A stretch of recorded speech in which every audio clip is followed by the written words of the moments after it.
पत्रकार भवन या ठिकाणी जिल्ह्यातील काही समस्त मातंग समाज बांधव या ठिकाणी उपस्थित आहेत।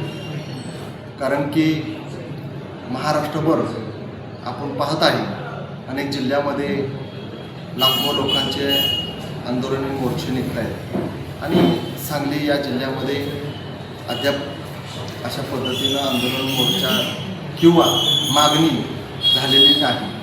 म्हणून अनुसूचित जाती आरक्षणाचे उपवर्गीकरण व्हावे ही मागणी अनेक वर्षापासून आंदोलनाच्या स्वरूपामध्ये असेल, त्यामध्ये पदयात्रा असेल, मोर्चा असेल, पाय मोर्चा असेल, जेलभरो आंदोलन असेल, रस्ता रोको असेल, अशा प्रकारे तीव्र असे आंदोलन करून प्रत्येक जिल्ह्यामध्ये महाराष्ट्रामध्ये मातंग समाज आपले हक्क अधिकार व आरक्षणाचे उपवर्गीकरण झाले पाहिजे ही मागणी सातत्यानं करत आहे।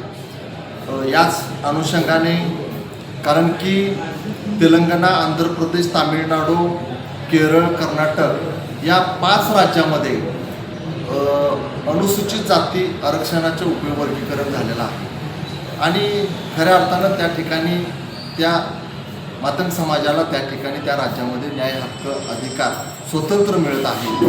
त्यांची सामाजिक, शैक्षणिक, राजकीय क्षेत्राची जी काय उंची आहे ती खऱ्या अर्थानं वाढतेली आपल्याला दिसत आहे। त्याच धर्तीवर, त्याच अनुषंगाने या 5 राज्याच्या आरक्षणाच्या जे आरक्षण वर्गीकरण जे लागू केलेलं आहे त्याच अनुषंगाने आज खऱ्या अर्थानं 1 ऑगस्ट 1/8/2024 रोजी महाराष्ट्रामध्ये अनुसूचित जाती आरक्षण वर्गीकरण करण्यात यावे असा निकाल सुप्रीम कोर्टाने दिलेला आहे। तर या कोर्टाच्या आदेश दिलेला असल्यामुळे राज्य सरकारने या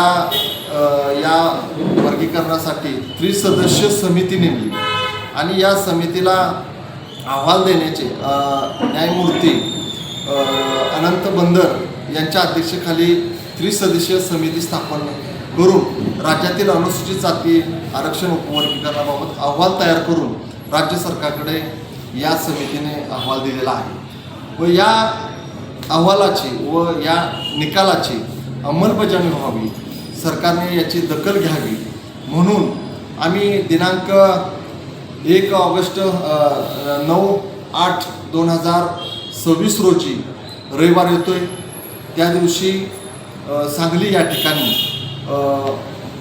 समस्त जिल्ह्यातून आणि महाराष्ट्रातील अनेक जिल्ह्यातून भागातून आंदोलन, जिल्ह्याच्या कानाकोपऱ्यातून आंदोलन मोठ्या संख्येनं या ठिकाणी उपस्थित राहणार आहे। उपस्थितीमध्ये अनेक आमदार, अनेक सामाजिक, शैक्षणिक, विचारवंत, ज्येष्ठ या आमदारामध्ये या आंदोलनामध्ये सहभाग घेणार आहे। तर आजच्या या प्रेसच्या माध्यमातून मी आवाहन करतो की समस्त मातंग समाजानं, समाज बांधवांनी मोठ्या संख्येने या आंदोलनामध्ये सहभागी होऊन आपल्याला न्याय हक्क कसा मिळेल, उपवर्गीकरण कसे लागू होईल, त्याची अंमलबजावणी होईल यासाठी सर्वांनी एकत्र येण्याचे या ठिकाणी आवाहन मी करीत आहे। त्याचबरोबर हा सदरचा मोर्चा सांगली बस स्टँड शेजारी असलेले डॉक्टर बाबासाहेब आंबेडकर यांच्या पुतळ्यास अभिवादन करून ठीक 11 वाजता पुतळ्याला अभिवादन करून तेथून छत्रपती शिवाजी महाराज चौक, तरुण भारत स्टेडियम रोड, राजवाडा चौक ते स्टेशन चौक इथपर्यंत पायी मोर्चा होणार आहे आणि स्टेशन चौकामध्ये दुपारी 2 वाजता जाहीर सभा होणार आहे। या सभेसाठी अनेक ज्येष्ठ विचारवंत, लेखक आणि आमदार, माजी आमदार, खासदार, माजी खासदार समाजातील मोठ्या प्रमाणात येणार आहेत। या आंदोलनामध्ये जास्तीत जास्त संख्येनं समस्त मातंग समाजानं सहभाग घ्यावा आणि खऱ्या अर्थानं आंदोलनाची दखल या महाराष्ट्र शासनाने घ्यावी आणि घेतील अशी मला या ठिकाणी अपेक्षा आहे।